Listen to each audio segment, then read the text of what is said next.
Hey, hey, hey, howdy ho, everybody. It's me. Say hi, Mammy. Hey. We're running Shacking Parts. So, we went to town this morning and got breakfast. And on my pickup truck, I just put a tensioner on it like last fall, a couple months ago. So it ain't the tensioner, the belt tensioner. So I figured it was the idler pulley, and it is. It's geez, I just couldn't get this box closed now. I can't get it open. But anyway, so I went to Advanced Auto Parts or whatever, and I got this. Okay, new idler pulley. See the little bearing in the middle? I would just buy the bearing, but it's, well, whatever. I might end up doing that. Well, this is the one that come off it. Okay. Computers. Computer says no. Computer says no, not correct. Now the computer said it was correct, but it's not correct. I don't know what the deal is, but that ain't gonna work. You probably got 1.5 billion. Well, the motor was replaced, so I don't know if it's an OEM or not. But I mean, you wouldn't think that. I think it's a 6.0. You wouldn't think that there'd be 7 billion different ones. But anyway, I'm gonna go get this. If I have to, I'll just get the bearing and press it. But the bearing it's pretty gritty feel, and that's where my, you know, it's not apart yet, but it must be pretty dry in there. If worst comes to worst, I'll poke a hole in it, grease it with a needle nose. That'll get me by for a couple of weeks. But I got it apart, I might as well get it fixed, right? But it's a bearing. The bearing in the middle of it, it's a little Seal for Life bearing. Probably as basic as they come. But Napa isn't open today, so Napa would get me the bearing. I just press it in, press the old one out, press the new one in. But whatever, I'll see what I can do. I'm dealing with Advanced Auto Parts and I don't know. Maybe we should try Napa. Maybe they'd be open this morning. I know. Well, it's got very clean. It's very clean. Parts cleaner all the thing. Oh, I stink, man. At least I don't smell like crap right now. Anyway. Crap might smell better. Crap might smell better. I could conjure up one of them. Give me a minute. Anyway, I wanted to. I put up a bunch of videos because I'm running to town today, and the stupid thing actually, like, I can put a video up, you know, quicker than 10 hours. So I got another one coming up. I'll put this little tidbit up, but I got some comments on Kimmy, and you know, like people saying, I'm not a Danglehead fan, and blah blah blah, and how's it compared to the you know, 360 rotate hot saw and everything else. Okay, I'm well versed in both. I've owned 5. I think I'm on my 5th. Yeah, I am, because I've had 3 John Deere 759s. I've had 759G and 2 759Js. I bought the one we got right now. It's 2012, but I bought it like 3 years ago with 300 hours on it. Was leftover. Nobody ever bought it, so I got it as new, you know, with warranty. So that's my 2nd J machine. So, and they're full blown, you know, 759 J is a full blown tilt. It's got Quadco 22 with the rotate, the whole enchilada, all the bells and whistles. We love it. However, these machines are very heavy. They're pretty hard to move. You know, I mean, you got to permit them. In Pennsylvania, you're restricted on holidays. You're restricted on Sundays. I think some of that's changed. But when I bought Kimmy, you couldn't move an oversize on Sundays. I think it's changed, but you couldn't do this. You could. So the idea was to go to something a little smaller. And why I did that, if you go back on some of the older videos, I explained this and whatnot, but I needed to upgrade my excavator. So I thought, instead of just upgrading the excavator, I'll get one of these heads. I was very well familiar with Bell. I had a whole slug of Bells. I had rubber tired Bell Ultra T, and I had that little 221 Hydro Axe with rubber tired 3-wheel dangle saw. Marvy had a track bell that we used. We worked together for years cutting in the woods. So very familiar with the bell dangle. I like Danglehead. Very versatile, very cheap to run. Now, I say all this, I'm not you know, well, I am kind of silly, but not silly enough to believe that Kimmy is going to outcut the 759 or Timco or Timber Pro or whatever you're running, a big Tiger Cat with a hot saw. No, I'm not going to say that. But what it does work good for is on this second crew, I can easily cut 5, 6, 7 loads a day with this machine.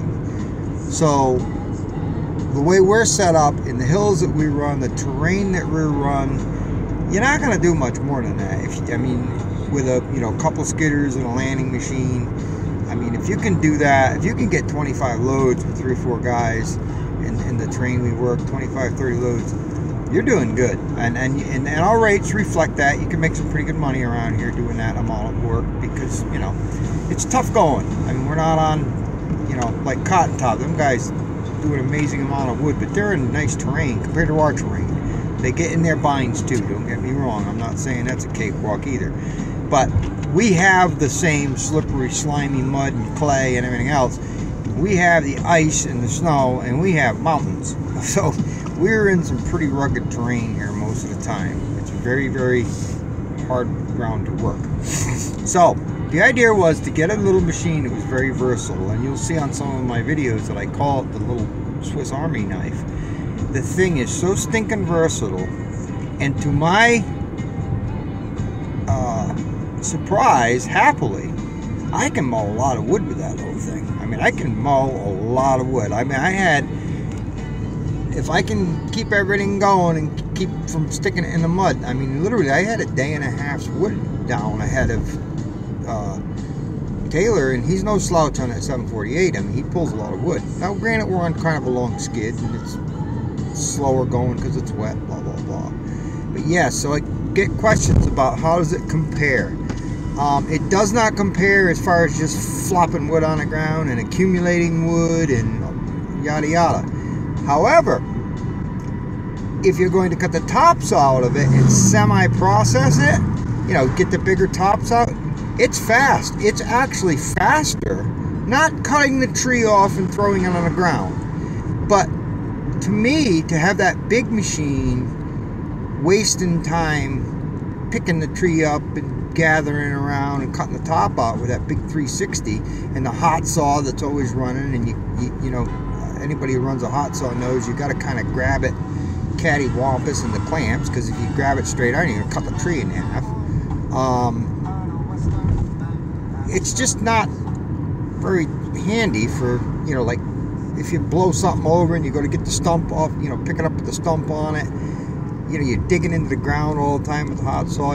So for just cutting down, simply cutting down, no, the hot saw just blows it away, 3 or 4 to 1 maybe, But when you start doing even hill work, Excuse me. okay, the big machine is so heavy.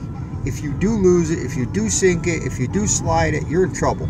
This little thing, big deal. You can pull it out. I know I got stuck terribly, but if we got stuck, big machine stuck where I just was, we'd be screwed. It would have took me twice as long to get it out, So what I'm getting at is moving around,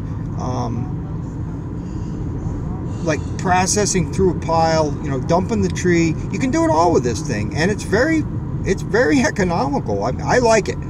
And believe me, I own both. I've run both for years, and I hope I hope my opinion's worth something as far as having experience on the whole 9 yards. To be quite honest with you, rather than buy a new, because we're getting to the point where we're gonna have to put a bottom on the 759, spend some money on it. To be quite honest with you, rather than spend a whole bunch of money on a brand new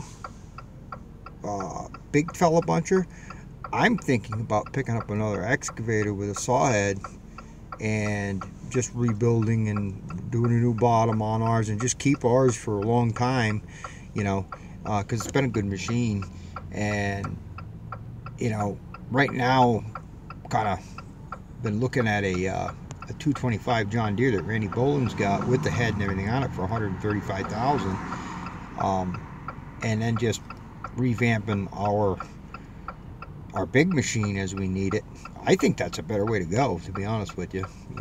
Kind of the best of both worlds. Plus you got the excavator, plus the 200 size excavator is big enough to like run a processor or something. We're thinking about maybe trying one of them sooner or later. So yeah, anyway, to answer the question, I'm sorry I rambled, but lots of things going on in this pumpkin of mine. Rabbit trails. Yeah, rabbit trails. I love it. I'm impressed with it for the money. I mean, I got $160,000 into that machine, you know, with the head installed, with the steel work to build the outer structure, which next one we might do a little different. We were experimenting, but we got it in the woods. We put rock guards on it, you know, yeah. But, you know, a new buncher is $600,000, $700,000. And a lot of times, like the ground, yeah, no, I'm not doing that right now. And then plus I'm scared to death of this DEF crap. Are you kidding? I know, maybe we're getting to the point where we just want to kind of tone down, maybe. Oh my God. You know, I know. 600,000 for one piece? I know. I don't think so. I know. So this is what we're into, and I'm telling you, it's work. I'm impressed with this. I really am. For what's in this machine, I'm impressed with it. Now that don't mean there isn't improvements can be made. There's things I think it would be better if you just dedicated it to strictly cutting trees and got rid of the pin grabber, shorten up the snub, because I'm dragging my head on the ground a lot, because you know, undersling the main boom pin, get more lift on the boom. There's things I could do. I know how to do them. We know how to do them. But yeah, there's improvements to be made. But yes, to answer questions briefly here, I love it. I'm very impressed with it for the amount of money. Like I say, a lot of bang for the buck, right? Bada boom, bada bing, huh? So, that answers some questions anyway. Okay, I'll try and get some more cut videos up.